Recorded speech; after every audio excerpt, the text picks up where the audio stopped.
Assalamualaikum warahmatullahi wabarakatuh. Selamat datang kembali di Kisah Misteri, Shyfeless Channel dan bagi para pembaca setia di shyfeless.com. Mari kita lanjutkan ke bagian kedua kisah malam ini. Kita baru saja meninggalkan detik-detik paling berat, di mana Rara dengan rela menerima takdirnya melompat ke dalam gerbang kegelapan demi menyelamatkan orang tuanya. Di kedalaman bawah tanah yang dingin itu, ia kini bukan lagi seorang vlogger, melainkan penjaga yang terjepit dalam penderitaan abadi bersama roh penjaga tua, Sumarto.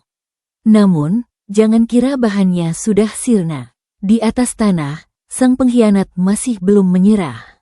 Dewi yang merasa ritualnya gagal mulai mengais kitab kuno, mencari celah untuk memanfaatkan kekuatan dua penjaga yang terperangkap demi keuntungan dirinya sendiri.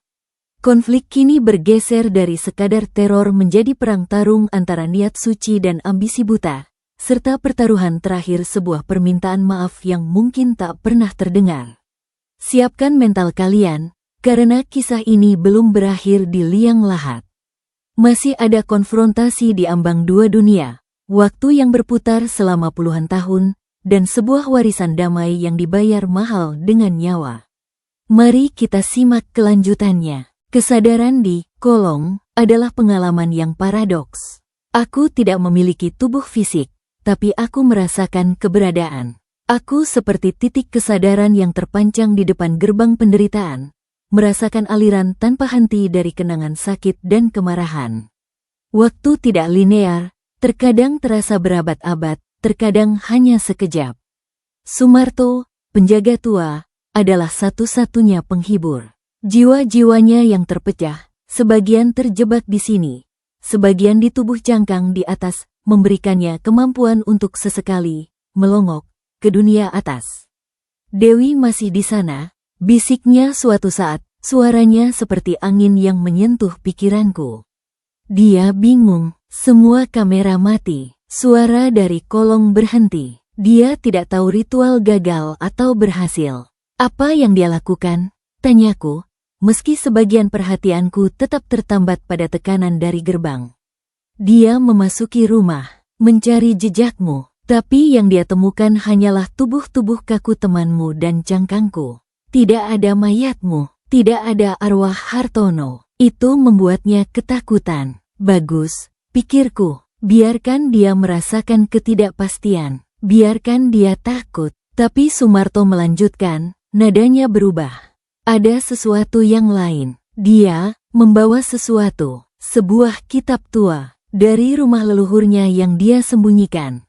Kitab, aku mengirimkan rasa penasaran. Kitab itu berisi detail ritual yang lebih dalam. Hal-hal yang bahkan aku tidak tahu.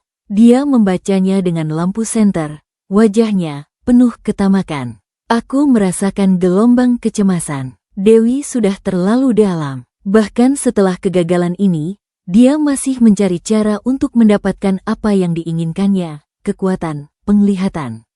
Apa isinya? Aku tidak bisa melihat jelas.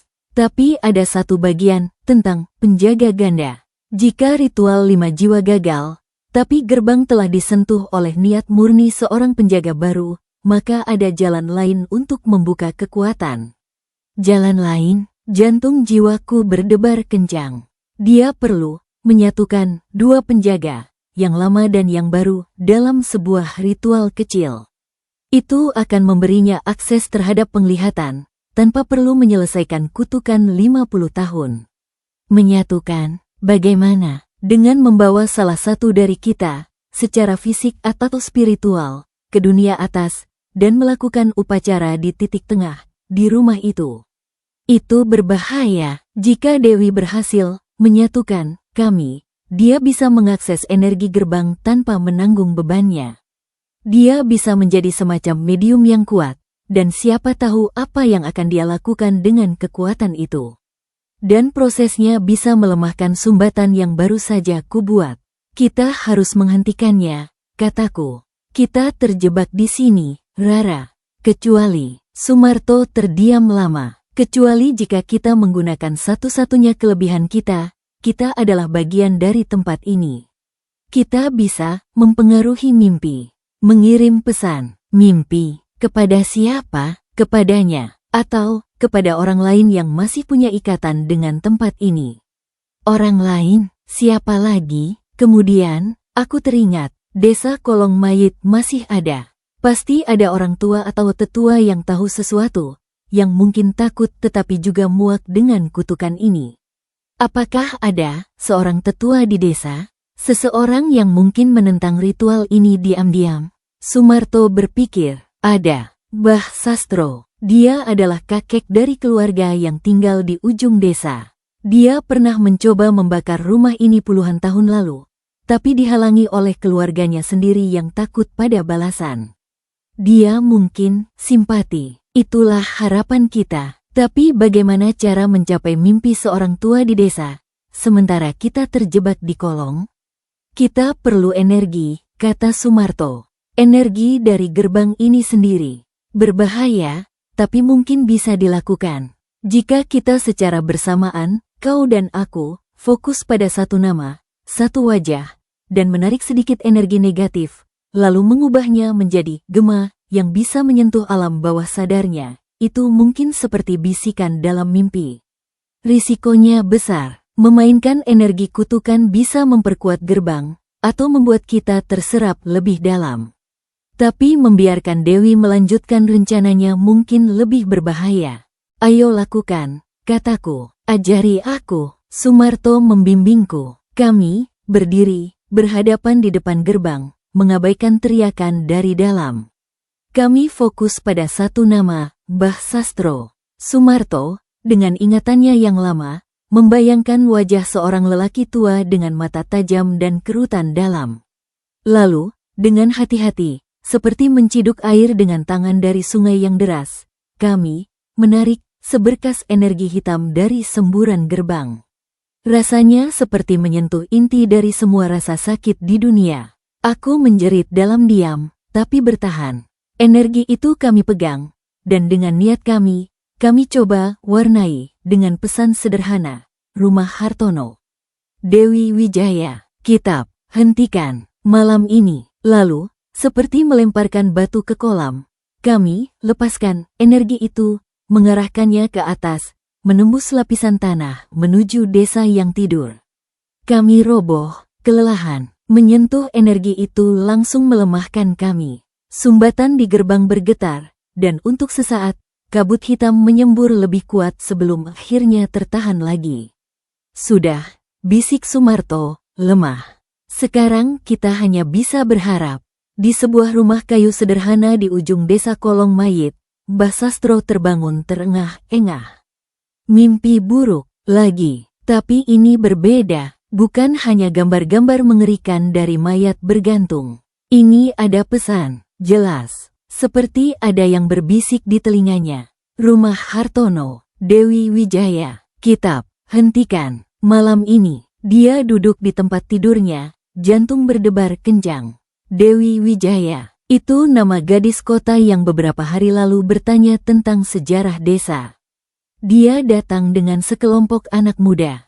Mbah Sastro curiga dari awal, karena ada cahaya keserakahan di mata gadis itu, mirip dengan mata leluhur Wijaya yang dia dengar dalam cerita. Dan kitab Wijaya. Barang terlarang yang seharusnya sudah musnah. Dia melihat jam dinding, tengah malam lewat. Jika mimpi itu benar, sesuatu sedang terjadi di rumah terkutuk itu. Dengan tenaga yang didorong oleh kemarahan dan rasa tanggung jawab, Mbah Sastro bangkit. Dia mengambil tongkat kayu kerasnya dan sebuah lampu tempel minyak. Dia tidak membangunkan siapapun, keluarganya akan menganggapnya pikun atau, lebih buruk, mencoba menghentikannya. Dia berjalan sendirian di jalan desa yang sepi, diterangi hanya oleh bulan yang sesekali muncul dari balik awan. Menuju rumah Hartono. Sementara itu, di dalam rumah, Dewi semakin frustrasi. Kitab tua di tangannya berisi simbol-simbol aneh. Dia telah menemukan bagian tentang penjaga ganda. Ritualnya membutuhkan pusaka keluarga, sebuah keris kecil yang tersembunyi di bawah lantai kolong. Keris itu harus ditancapkan di titik tengah rumah, tepat di atas gerbang, saat fajar, sambil menyebut nama kedua penjaga, Sumarto dan Rara. Tapi dia tidak tahu apakah Rara masih hidup atau sudah menjadi penjaga. Tidak ada jejak, hanya hilang. Dia memutuskan untuk mengambil risiko. Dia akan mengambil keris dan melakukan ritual saat fajar. Jika Rara sudah menjadi penjaga, ritual akan bekerja. Jika tidak, paling tidak dia punya keris pusaka yang mungkin berharga. Dia menuju pintu kolong. Kali ini, dia tidak takut. Ambisinya telah mengalahkan rasa takut. Dia membuka pintu dan menuruni tangga. Di kolong, aku dan Sumarto merasakan kedatangannya. Sebuah kehadiran asing yang penuh niat serakah memasuki ruang kami. Dia datang, bisik Sumarto. Kami melihat Dewi turun, senter di tangan, kitab di tangan yang lain. Matanya melotot melihat pemandangan, kerangka, lingkaran batu, tubuh-tubuh kaku, dan lubang hitam yang kini sebagian tertutupi oleh jaring cahaya keemasan samar, wujud dari sumbatanku. Dia tidak melihat kami secara langsung, tapi dia merasakan ada yang berbeda. Rara, panggilnya, suara menggema. Kamu di sini, tunjukkan dirimu. Aku mencoba berkonsentrasi, mengumpulkan sisa energiku. Aku harus membuat diriku terlihat, atau setidaknya terdengar. Wih, berhenti, suaraku terdengar seperti desisan angin, lemah, tapi cukup jelas. Dewi terkejut, lalu senyum tipis muncul. Kau di sini, kau berhasil, kau menjadi penjaga, ritual, gagal, berhenti, gagal, tidak, lihat, dia menunjuk kitab, ada jalan lain, kau dan penjaga tua itu. Kita bisa bekerja sama, beri aku kekuatan. Dan aku akan mencoba membebaskanmu nanti. Kebohongan, itu terasa jelas bahkan di alam ini. Jangan percaya, dia, suara Sumarto bergema, lebih kuat dariku. Dewi memandang ke arah suara itu, melihat sosok samar Sumarto. Kau Sumarto, penjaga yang berpaling, aku butuh keris. Di mana keris pusaka? Sumarto diam, dia tidak akan membantu. Dewa menjadi marah. Aku adalah darah Wijaya. Aku perintah di sini. Tunjukkan padaku. Dia mulai mengobrak-abrik kolong, menggeser kerangka, mencari lantai yang berbeda. Aku merasakan kepanikan. Jika dia menemukan keris dan melakukan ritual, dia bisa merusak keseimbangan yang rapuh ini. Tiba-tiba, dari atas, terdengar suara ketukan tongkat di lantai kayu. Tok, tok, tok. Lalu, suara tua yang parau namun tegas, keluar dari sana, cucu Wijaya. Atau kau akan mengulangi kesalahan leluhurmu? Mbah Sastro telah tiba. Suara Mbah Sastro seperti petir di keheningan kolong yang lembab. Dewi membeku, tangan yang sedang mengais-ngais tanah berhenti. Kepalanya menoleh ke arah tangga, di mana siluet seorang lelaki tua dengan tongkat dan lampu tempel terlihat di puncaknya. Siapa kau? Tanya Dewi. Suaranya sedikit gemetar, tapi masih penuh tantangan. Aku adalah orang yang menyaksikan leluhurmu membuat perjanjian dengan kegelapan. Aku adalah orang yang melihat keluarga Hartono digantung. Dan aku adalah orang yang sudah terlalu lelah dengan siklus kematian ini. Mbah Sastro menuruni tangga dengan lambat, namun pasti, tongkatnya mengetuk setiap anak tangga. Keluarlah, anak muda. Kitab itu dan keris itu bukan untukmu.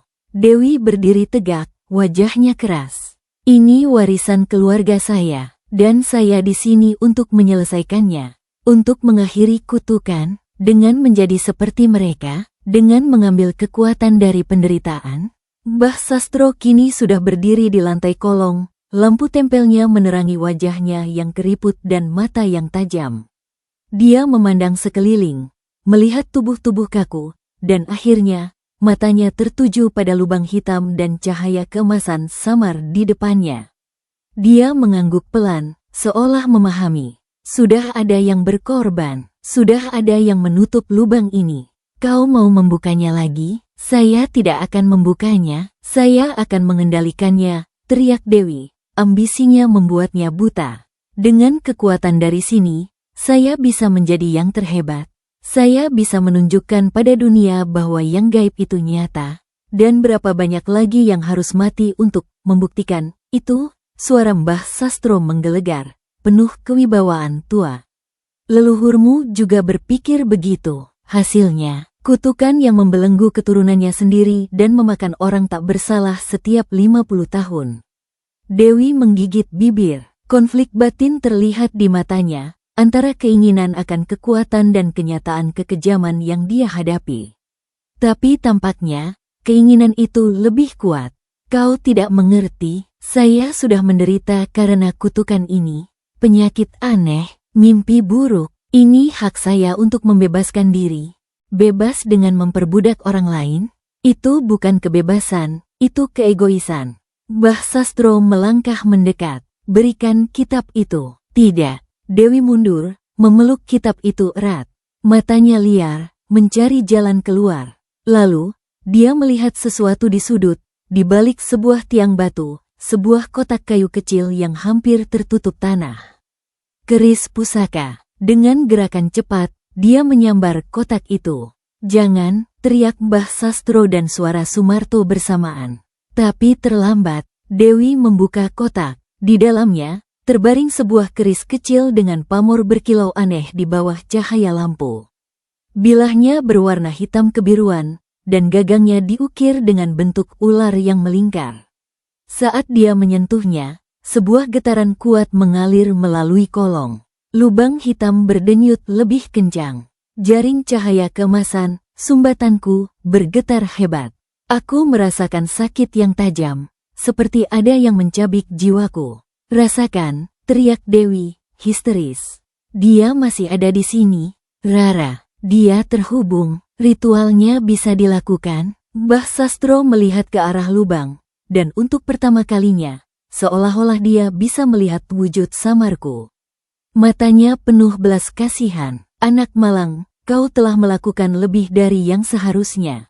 Dia menoleh ke Dewi. Letakkan keris itu, Dewi, sebelum kau menghancurkan segalanya. Atau apa? Tantang Dewi. Keris kini teracung di tangannya. Kau akan menghentikanku, seorang tua renta? Mbah Sastro menghela napas, seperti kehilangan harapan. Lalu, dia melakukan sesuatu yang tak terduga. Dia tidak menyerang. Dia justru duduk bersila di tanah, meletakkan tongkat dan lampunya, dan menutup mata. Dia mulai bersenandung. Sebuah tembang Jawa kuno, lambat, syahdu, penuh kekuatan. Itu bukan tembang sembarangan. Itu adalah kidung untuk menenangkan roh. Sebuah pengetahuan kuno yang mungkin diturunkan di desa ini. Efeknya langsung terasa. Getaran di kolong mereda. Bisikan-bisikan marah dari lubang menjadi pelan. Bahkan tekanan pada jiwaku berkurang sedikit. Dewi terlihat bingung, lalu marah. Apa yang kau lakukan? Hentikan. Tapi Mbah Sastro terus bersenandung, suaranya semakin dalam, seolah menyatu dengan tanah itu sendiri. Dewi menggeram, dia tidak bisa membiarkan ini. Dia harus melakukan ritual sebelum fajar. Dengan keris di tangan, dia berlari menuju tangga, berniat naik ke rumah untuk melakukan ritual di titik tengah. Tapi Sumarto bertindak, dengan sisa kekuatannya, dia memanipulasi energi kolong. Akar-akar pohon yang bergerak di dinding tiba-tiba menjulur panjang, seperti tentakel, dan membelit kaki Dewi. Dewi terjatuh, keris terlempar dari tangannya dan meluncur mendekati lubang hitam. Tidak, teriaknya, merangkak ingin mengambilnya. Mbah Sastro membuka mata. Biarkan pergi, anak muda. Biarkan itu hilang ke dalam lubang. Itu tempatnya. Tapi Dewi sudah terlalu jauh. Dia meraih keris, tepat di tepi lubang. Saat jarinya menyentuh gagangnya, semburan kabut hitam yang kuat menyembur dari celah, membungkus tangannya. Dewi menjerit, bukan jeritan sakit fisik, tapi jeritan jiwa yang disentuh oleh penderitaan murni.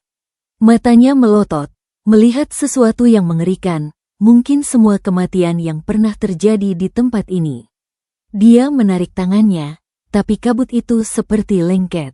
Keris masih tergenggam, tapi sekarang, dari tangannya, garis-garis hitam seperti retakan, mirip yang di wajahnya, tapi lebih gelas, merambat naik ke lengan. Tolong, desisnya, kini penuh ketakutan murni. Ambisi telah hilang, digantikan oleh kengerian akan konsekuensi tindakannya. Mbah Sastro berhenti bersenandung. Dia bangkit, mendekati Dewi dengan hati-hati. Lepaskan kerisnya, itu yang menarik mereka. Saya tidak bisa, itu mencengkeram. Sumarto dan aku mencoba membantu. Kami fokus, menarik energi kabut itu kembali, meski sulit. Kami bukan pengendali, hanya penahan. Perlahan, cengkeraman pada tangan Dewi mengendur. Dengan teriakan, dia akhirnya melepaskan keris. Pisau kecil itu jatuh, berguling, dan jatuh ke dalam lubang hitam. Tidak ada suara saat ia menghilang, hanya seperti ditelan oleh kegelapan. Begitu keris hilang, semburan kabut berhenti. Garis-garis hitam di lengan Dewi berhenti merambat, tapi tidak hilang. Dia terduduk lemas, terisak-isak, memandangi tangannya yang kini seperti dihiasi tato kegelapan. Mbah Sastro berdiri di sampingnya. Kau telah menyentuh inti kutukan.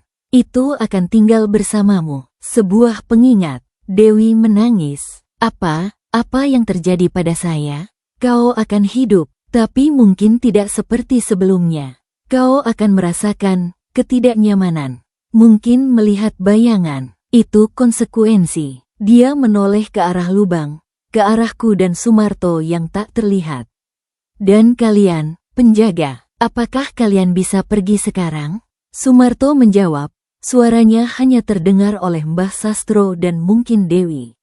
Tidak, ikatan sudah terbentuk. Keris yang jatuh mungkin telah memperkuat sumbatan, tapi juga mengikat kami lebih dalam. Hanya penyesalan tulus dari darah Wijaya yang bisa melemahkan ikatan cukup untuk kami pergi. Semua mata tertuju pada Dewi. Dia memandangi tangannya yang hitam, lalu menatap lubang, seolah bisa melihat kami. Air mata mengalir deras. Saya menyesal. Sungguh, saya tidak tahu akan seperti ini. Saya hanya ingin bebas, ingin kuat. Itu permulaan, tapi belum cukup tulus. Masih ada sisa keinginan untuk diri sendiri. Mbah Sastro mengangguk. Penyesalan adalah perjalanan, bukan tujuan.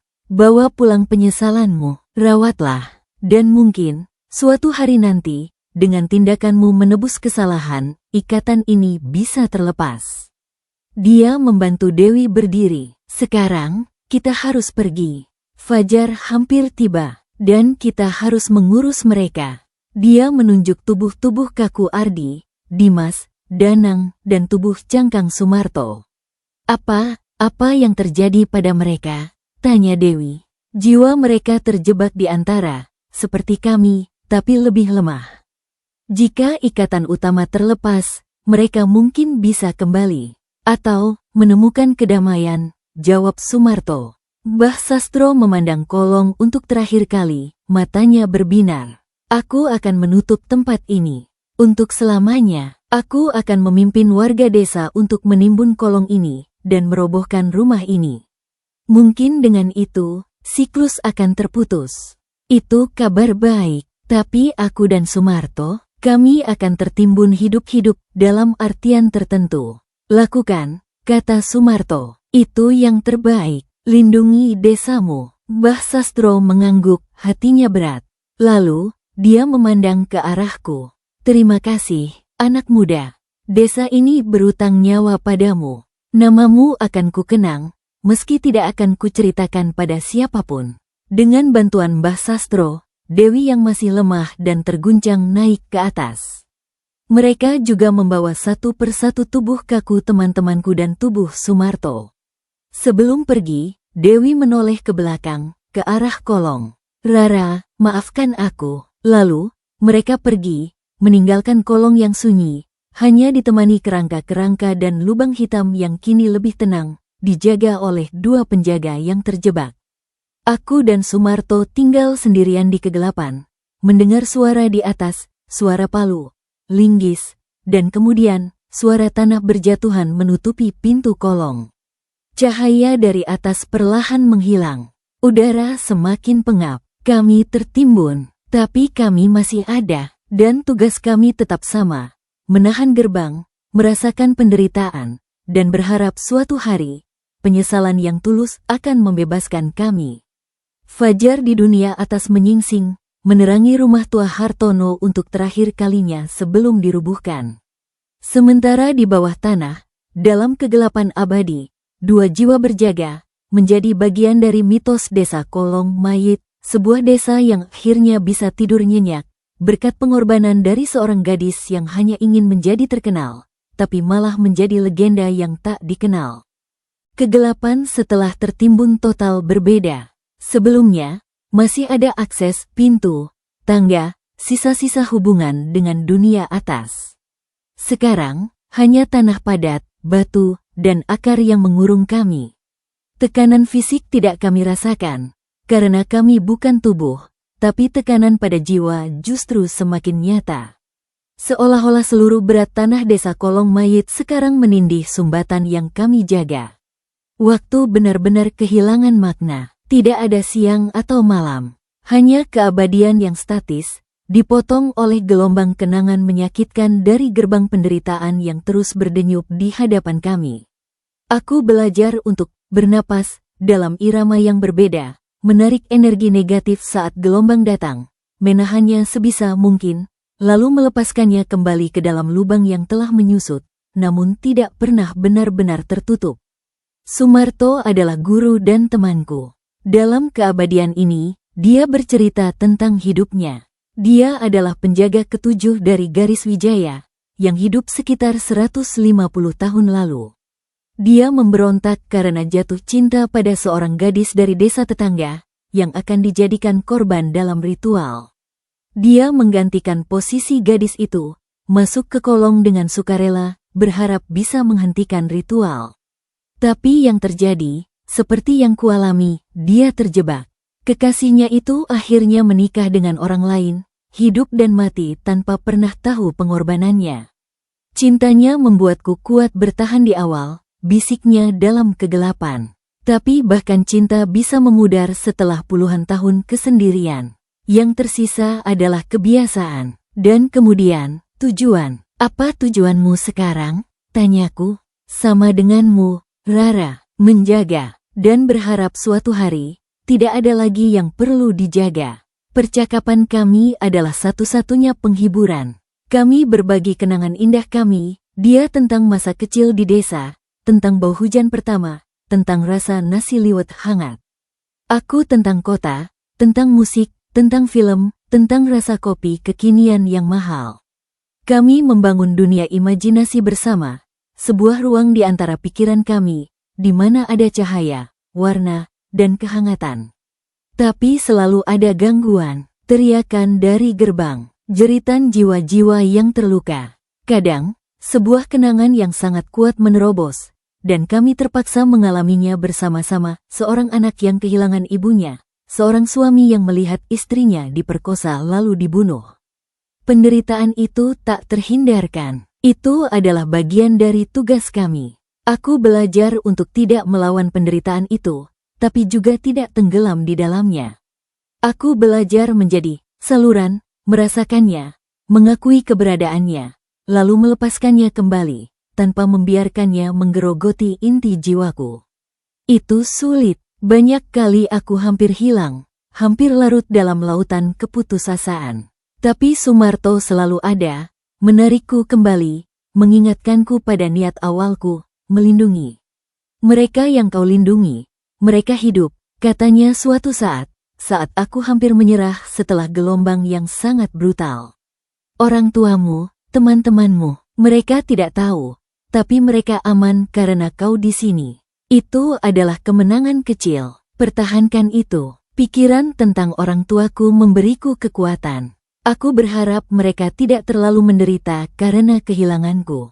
Aku berharap polisi menganggapku hilang dalam eksplorasi urban, dan mereka bisa berduka lalu melanjutkan hidup. Itu lebih baik daripada tahu aku terjebak di sini. Lalu, suatu hari, sesuatu yang berbeda terjadi. Sebuah getaran, bukan dari gerbang, tapi dari atas. Dari dunia, getaran itu lembut, seperti gema dari sesuatu yang terjadi jauh di atas tanah. Lalu, kami mendengar suara sangat redup, seperti dari ujung terowongan yang sangat panjang. Suara doa. Doa dalam bahasa Jawa kuno dilantunkan oleh banyak suara. Suara pria, wanita, tua, muda. Sumarto mengangkat kepala. Itu upacara selamatan untuk menenangkan tanah. Mbah Sastro, tanyaku, mungkin, atau seluruh desa. Doa itu terus mengalun, lembut namun penuh kekuatan. Efeknya ajaib. Tekanan dari gerbang berkurang secara signifikan. Jeritan-jeritan mereda menjadi erangan, lalu bisikan, lalu hampir senyap. Untuk pertama kalinya sejak aku datang, ada keheningan yang hampir damai. Energi dari doa itu, energi positif, permohonan, dan penerimaan, menetes ke bawah, melalui tanah, dan menyentuh kami. Rasanya seperti air segar di tengah padang gurun. Aku merasakan kelegaan yang mendalam, dan untuk sesaat, seolah-olah aku bisa hampir tidur. Ini yang kutunggu, bisik Sumarto, suaranya penuh emosi. Pengakuan dan permintaan maaf dari komunitas. Ini melemahkan kutukan dari akarnya. Doa itu berlangsung lama, mungkin berjam-jam, dan saat doa berakhir, sesuatu yang lebih menakjubkan terjadi. Sebuah cahaya keemasan yang hangat, sangat berbeda dengan cahaya sumbatanku yang pucat, menembus tanah dari atas. Bukan sinar fisik, tapi sesuatu yang spiritual. Cahaya itu membentuk sebuah jalan kecil, sebuah terowongan energi yang menghubungkan dunia atas dengan tempat kami. Dan di ujung terowongan itu, berdiri sebuah sosok samar. Bukan Mbah Sastro, bukan Dewi. Ini adalah sosok wanita tua dengan pakaian kebaya sederhana, wajahnya penuh kedamaian. Dia tersenyum pada kami. Ibu Hartono. Sumarto terkesiap. Sosok itu mengangguk. Kami telah menemukan kedamaian, berkat pengorbanan kalian, dan doa dari desa. Sekarang, kami pergi. Tapi sebelum pergi, kami ingin memberikan sesuatu. Dia mengulurkan tangan. Dari tangannya, keluar 2 butir cahaya kecil, seperti kunang-kunang, yang melayang mendekati kami. 1 menuju Sumarto, 1 menuju aku. Saat cahaya itu menyentuh diri kami, sebuah kehangatan yang luar biasa menyebar. Bukan kehangatan fisik, tapi kehangatan jiwa, pengampunan, penerimaan, dan rasa terima kasih. Ini adalah berkah terakhir kami, kata Ibu Hartono. Ini akan memberi kalian kekuatan untuk bertahan, dan, mungkin, suatu hari, menemukan jalan keluar. Jangan pernah lupa, pengorbanan yang tulus tidak pernah sia-sia. Ia menggemakan keabadian yang berbeda. Lalu, sosok itu, bersama dengan 4 sosok lain di belakangnya, keluarga Hartono, perlahan memudar. Cahayanya terserap ke dalam kegelapan yang damai, pergi untuk selamanya. Setelah mereka pergi, keheningan menjadi lebih dalam. Tapi kini, keheningan itu tidak menakutkan. Ada kedamaian di dalamnya. Sumbatan di gerbang, jaring cahaya keemasan dari jiwaku, kini terlihat lebih kuat, lebih stabil. Lubang hitam itu sendiri tampak menyusut, menutup sedikit. Mereka membebaskan kami dari beban terberat, kata Sumarto, suaranya bergetar. Dengan pengampunan korban, kutukan kehilangan sebagian besar kekuatannya. Apakah ini berarti kita bisa pergi? Tanyaku, harapan kecil membuncah. Sumarto diam sejenak, merasakan ikatan yang masih ada. Tidak, ikatan kita masih ada, tapi bebannya lebih ringan. Dan mungkin, jalan untuk melepaskannya sekarang lebih terbuka. Jalan seperti apa? Penyesalan tulus dari darah Wijaya. Itu masih kuncinya, tapi dengan kutukan yang melemah, penyesalan itu tidak perlu lagi sebesar dulu. Sebuah permintaan maaf yang sungguh-sungguh diucapkan di atas tanah ini mungkin cukup. Dewi, itu kembali ke dia. Apakah dia akan melakukannya? Kita hanya bisa menunggu dan berharap, Rara. Seperti yang selalu kita lakukan. Tapi setidaknya kini, ada harapan yang lebih nyata. Dan ada kedamaian parsial. Penderitaan dari gerbang belum hilang sepenuhnya, tapi kini lebih mudah dikelola. Aku dan Sumarto duduk dalam kegelapan yang baru ini, merasakan sisa-sisa kehangatan dari berkah keluarga Hartono. Untuk pertama kalinya, aku tidak merasa terjebak dalam neraka. Aku merasa seperti penjaga di sebuah kuil yang sepi. Sebuah tugas berat, tapi bermartabat. Dan di dunia atas, Desa Kolong Mayit mungkin sedang merayakan upacara terakhir untuk rumah Hartono yang telah dirubuhkan. Tanahnya akan ditanami kembali, mungkin dengan pohon atau tanaman produktif. Anak-anak akan bermain di atasnya tanpa tahu bahwa 20 meter di bawah kaki mereka, 2 jiwa masih berjaga, menjaga agar kegelapan masa lalu tetap tertidur. Aku, Rara, si gadis vlogger, kini telah sepenuhnya berubah. Aku tidak lagi menginginkan ketenaran. Aku hanya menginginkan kedamaian untuk diriku, untuk Sumarto, dan untuk semua jiwa yang telah menderita di tempat ini. Dan sambil menunggu, aku belajar pelajaran terbesar, bahwa dalam keabadian kegelapan sekalipun, cahaya sekecil apapun, dari kenangan, dari doa, dari pengampunan, adalah segalanya. Hari-hari berikutnya, meski konsep hari sudah tidak berlaku, terasa berbeda. Penderitaan dari gerbang masih ada, tapi intensitasnya seperti suara latar yang redup, bukan teriakan di telinga. Berkah dari keluarga Hartono membentuk semacam perisai halus di sekitar kesadaran kami, menyaring yang terburuk. Kami bahkan mulai bisa melihat lebih jelas ke dunia atas, bukan dengan penglihatan, tapi dengan merasakan getaran energi. Getaran dari desa di atas sebagian besar tenang. Ada kehidupan normal, getaran langkah kaki, tawa anak-anak, suara mesin traktor. Tapi ada satu getaran yang konsisten, datang secara berkala, selalu dari titik yang sama, tepat di atas kami, di mana rumah Hartono pernah berdiri. Getaran itu berisi campuran emosi, penyesalan yang dalam, kesedihan, dan ketakutan. Dewi, dia datang. Mungkin setiap minggu atau bulan, sulit mengukur, dan hanya duduk di atas tanah. Kami bisa merasakan kehadirannya, dan melalui ikatan darahnya dengan tempat ini, kami kadang bisa menangkap pecahan pikirannya. Hitam di tangan tidak hilang, dokter tidak tahu, mimpi setiap malam, wajah mereka. Ardi, Dimas, Danang, Rara, Mbah Sastro bilang harus minta maaf, tapi bagaimana? Apa cukup? Takut, sangat takut pada kegelapan sendiri. Dia menderita, bukan penderitaan fisik yang akut, tapi penderitaan batin yang menggerogoti. Garis-garis hitam di tangannya adalah pengingat fisik dari apa yang disentuhnya, intisari kutukan. Dan itu mungkin memengaruhi hidupnya sehari-hari. Sumarto merasakan penderitaannya juga. Penyesalan itu tumbuh, tapi masih terbelenggu rasa takut dan rasa bersalah yang egois. Dia menyesal karena konsekuensinya pada dirinya, belum sepenuhnya karena perbuatannya pada orang lain. Tapi itu awal, kan? Tanyaku, masih berharap? Ya, tapi kita butuh lebih dari itu. Kita butuh penyesalan yang memancarkan pengampunan untuk dirinya sendiri dan permintaan ampun pada korban. Itu yang akan memutus ikatan. Kami terus menunggu, dan sambil menunggu, kami berlatih. Dengan berkurangnya tekanan, kami bisa menjelajahi batas-batas kesadaran kami di ruang terbatas ini. Kami belajar untuk memproyeksikan mimpi yang lebih jelas, meski hanya untuk berkomunikasi satu sama lain dalam bentuk yang lebih kaya. Kami membangun seluruh dunia imajinasi bersama, sebuah desa yang damai, dengan sungai jernih dan sawah hijau, di mana kami adalah tetangga yang hidup biasa.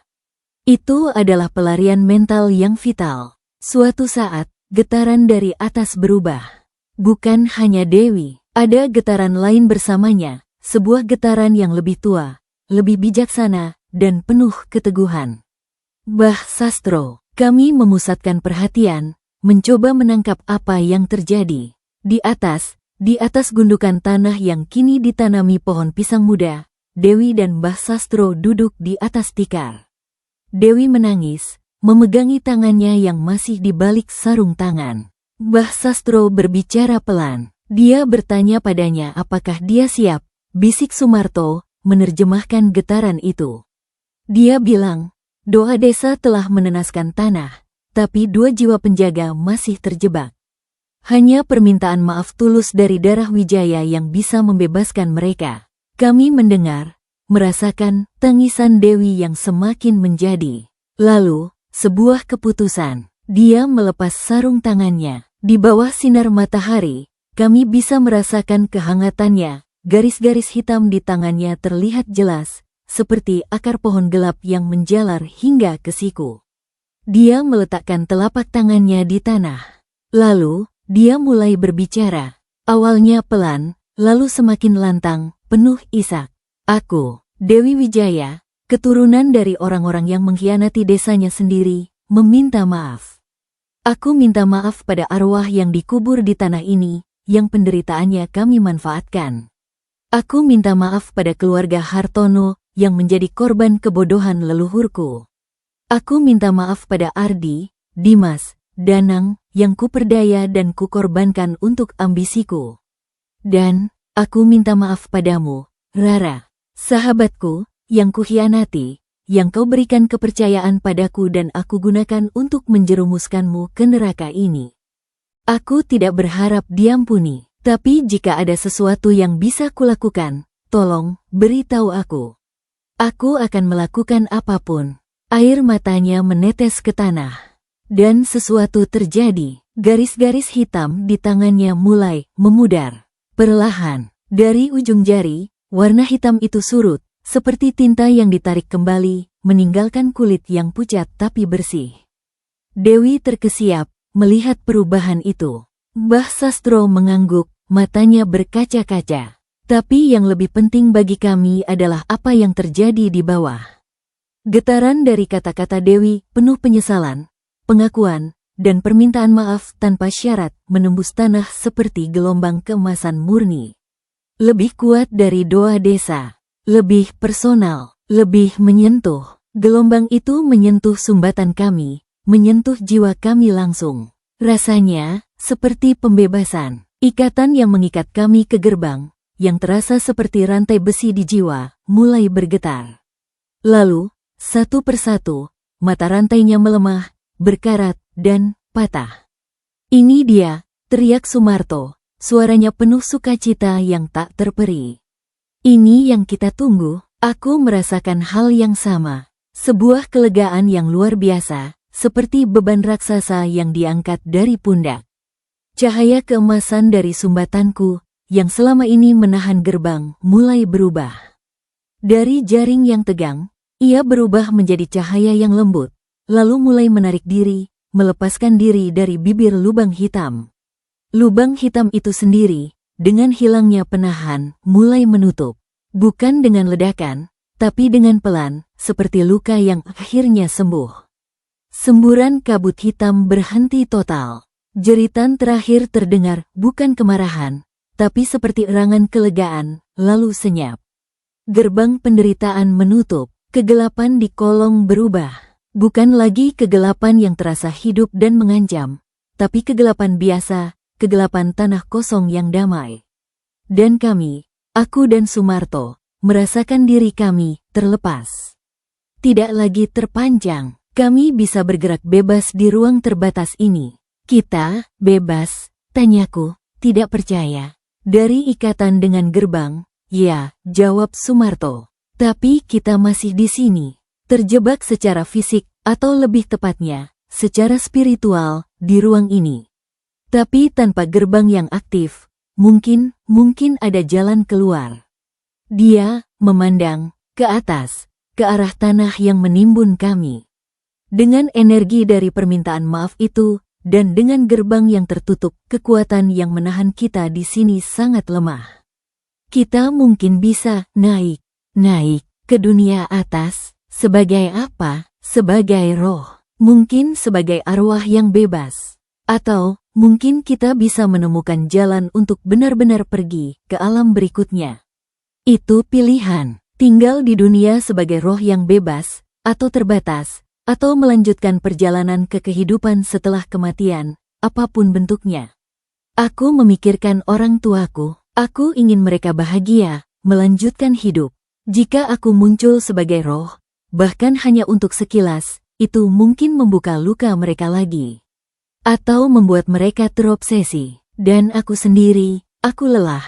Aku telah merasakan penderitaan yang cukup untuk beberapa kehidupan. Aku ingin istirahat. Aku ingin kedamaian yang sejati. Aku ingin pergi, Sumarto. Aku ingin melanjutkan. Sumarto diam sejenak. Lalu, dia tersenyum. Aku bisa merasakannya. Aku juga, Rara. Aku telah menunggu terlalu lama. Tapi sebelum kita pergi, ada satu hal terakhir yang bisa kita lakukan.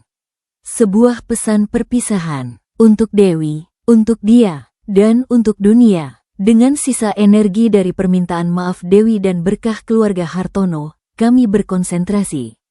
Kami memproyeksikan sebuah mimpi yang sangat jelas, bukan hanya untuk satu orang, tapi sebagai gema energi yang bisa dirasakan oleh siapapun yang sensitif di atas tanah itu. Dalam mimpi itu, kami tidak menampakkan wajah. Hanya dua cahaya keemasan yang lembut, berdiri di atas tanah bekas rumah Hartono. Dan sebuah suara, berpadu antara suaraku dan Sumarto, terdengar seperti angin yang berbisik. Terima kasih, ikatan telah terputus, penderitaan telah berakhir, jaga tanah ini dengan baik, hiduplah dalam damai, dan untuk sahabat yang tersesat, kami mengampunimu. Sekarang, bebaskan dirimu juga. Lalu, cahaya itu melayang ke atas, semakin tinggi, dan akhirnya menghilang ke arah langit malam yang bertabur bintang. Di atas, Dewi dan Mbah Sastro menyaksikan sesuatu yang tidak bisa dijelaskan. Mereka tidak melihat cahaya secara fisik, tapi mereka merasakan kehangatan tiba-tiba, angin sepoi-sepoi yang tidak biasa, dan perasaan damai yang sangat mendalam yang menyelimuti mereka. Dan di pikiran mereka, terngiang jelas pesan itu. Dewi jatuh berlutut, menangis terseduh-seduh, kali ini tangis kelegaan. Tangannya kini sudah bersih sepenuhnya. Beban yang selama ini dipikulnya terangkat. Mbah Sastro memandang langit, air mata mengalir di pipinya yang keriput. Selamat jalan, penjaga terakhir. Semoga kalian menemukan cahaya yang tak pernah padam. Kembali ke kolong, setelah memproyeksikan pesan terakhir, aku dan Sumarto merasakan sebuah pintu terbuka. Bukan pintu fisik, tapi sebuah celah di realitas, cahaya putih yang hangat dan menarik, memanggil kami. Ini dia, kata Sumarto, mengulurkan tangan. Bersama-sama, aku menggenggam tangannya. Bersama-sama, kami berjalan menuju cahaya itu. Saat kami melangkah masuk, semua kenangan yang indah dan yang menyakitkan bermunculan sekali lagi, lalu memudar, seperti halaman buku yang dibalik. Aku memikirkan orang tuaku untuk terakhir kalinya, mengirimkan perasaan cinta dan permintaan maaf. Lalu, cahaya menyelimuti kami sepenuhnya. Dan untuk pertama kalinya sejak malam itu di rumah Hartono, aku merasakan kedamaian yang sempurna, tanpa beban, tanpa rasa sakit, tanpa waktu. Kolong mayit akhirnya benar-benar kosong. Hanya tinggal tanah, batu, dan akar. Sebuah ruang bawah tanah biasa, yang suatu hari nanti mungkin akan ditemukan oleh arkeolog, dan mereka akan bingung dengan lingkaran batu dan kerangka-kerangka, tanpa pernah tahu drama spiritual yang pernah terjadi di sana. Dan di desa di atas, hidup berjalan terus. Dewi, setelah pengalaman itu, meninggalkan dunia konten horor. Dia menggunakan uangnya untuk mendirikan yayasan yang membantu korban kekerasan dan trauma. Dia tidak pernah melupakan, tapi dia belajar untuk menebus. Desa Kolong Mayit perlahan menghilangkan namanya yang menyeramkan. Kini, mereka lebih suka disebut Desa Sumber Damai. Dan suatu malam, saat bulan purnama, kadang-kadang orang mengatakan melihat dua cahaya keemasan melayang lembut di atas bekas rumah Hartono, seolah menjaga, atau sekadar mengunjungi, sebelum menghilang ke langit. Tetapi itu hanya cerita, dan seperti semua mitos, kebenaran sejatinya tetap terkubur jauh di dalam tanah, bersama dengan pengorbanan dua penjaga yang memilih kegelapan, agar orang lain bisa menikmati terang. Demikianlah dulu lanjutan kisah malam ini. Kita telah menyaksikan bagaimana penyesalan tulus dari Dewi akhirnya berhasil memutus rantai yang mengikat Rara dan Sumarto di kegelapan. Gerbang penderitaan mulai tertutup, dan sebuah jalan cahaya pun terbuka untuk kedua penjaga itu. Namun, apakah mereka akan memilih untuk meninggalkan tempat itu selamanya, ataukah takdir memiliki rencana lain? Di permukaan, lubang itu kini ditimbun dan rumah tua pun hilang. Namun, apakah ini benar-benar akhir dari kutukan desa Kolong Mayit? Bagaimana nasib Dewi dengan bekas dosa yang masih menempel di tangannya? Akankah desa itu benar-benar tenang? Ataukah ada sisa misteri yang akan tergali kembali oleh waktu dan generasi mendatang? Kisah tentang pengorbanan dan penebusan dosa ini ternyata belum usai sampai di sini. Terima kasih sudah menyimak di Shyflash Channel dan untuk pembaca di shyflash.com. Dukung terus kami dengan menekan tombol like, tulis komentar kalian, dan share cerita ini. Sampai jumpa. Wassalamualaikum warahmatullahi wabarakatuh.